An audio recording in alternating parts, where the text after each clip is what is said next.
Hi there, Heather from Find Your Balance Health Coaching. Today I'm going to be talking about restriction and how that affects your gut health. I do want to start off with a warning to those that are in recovery or have recovered from eating disorders or disordered eating. I'm going to be using some phrasing that might be triggering for you.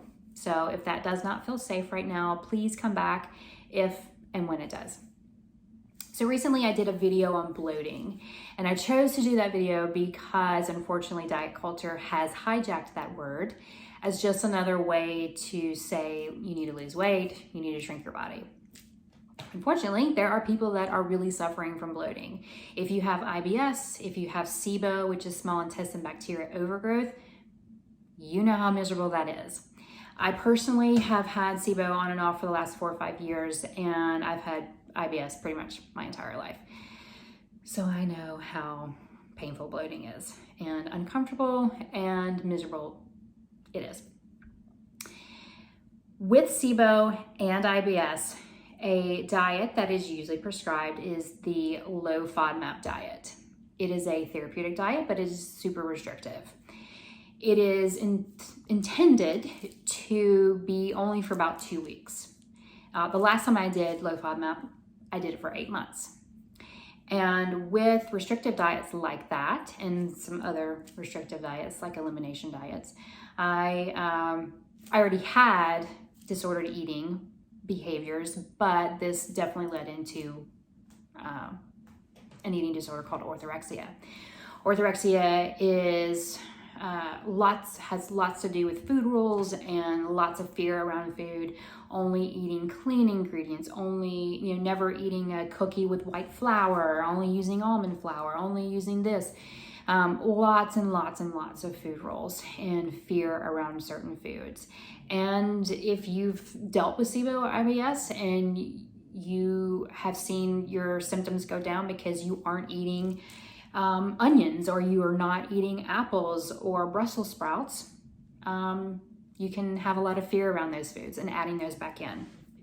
It doesn't have to be that way though. So let's talk about restriction and how that affects your gut health and how damaging that is to your gut.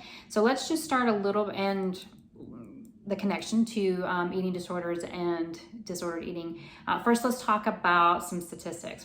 So in America, women aged 25 to 45, 75% of them have some form of disordered eating or eating disorders. 65% of them have disordered eating, and 10% of them have an eating disorder. We are seeing a rise with cisgender men with eating disorders and disordered eating, as well as body image disorders. And with trans people, the levels have just skyrocketed with eating disorders and disordered eating. And it affects many people, and this is why this topic needs to be talked about. So I talked a little bit about it in my bloating video because I approached the topic of elimination diets, because that's one of the things that people will prescribe and tell you to do, is to do an elimination diet.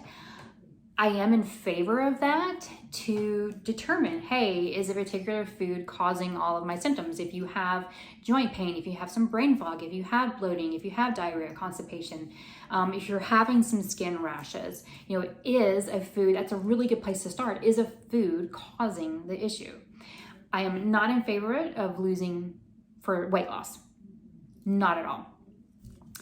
And if for anyone who has had a history of eating disorders or disordered eating, I would be very leery of, I can't prescribe, but someone to prescribe someone with that history a restrictive diet. And if they did, they need to be heavily monitored, and maybe that diet even altered a little bit. Because with restrictive diets, it's a chicken or an egg thing. Some people that have eating disorders or disordered eating have functional gut disorders, or those that have functional gut disorders, they're put on a restrictive diet and then they have disordered eating or eating disorders. So of the general population that go in to see a doctor for IBS, symptoms such as, with IBS, associated with IBS, 40% of them have disordered eating. 98% of the people with eating disorders have functional gut disorders. When you restrict whole groups of food, such as whole grains, all grains basically, or beans and legumes, you are restricting not only the vitamins and minerals, but the necessary prebiotic fiber that your gut thrives on. 70% of your immune system lives in your gut.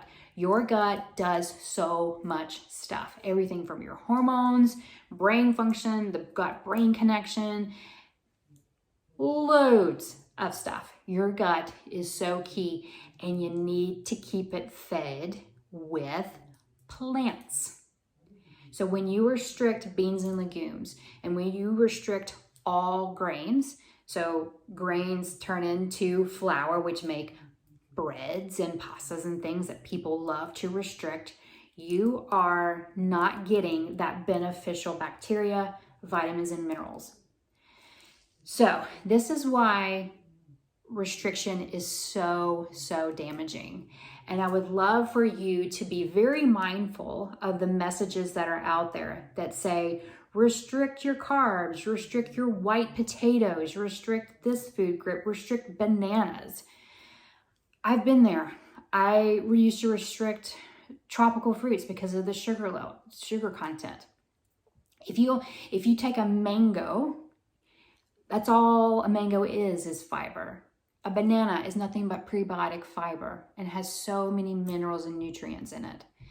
So please be mindful that diet culture is telling you to take things out in order for you to be a different size, and what it's actually doing to your gut. We're living in a pandemic still, right?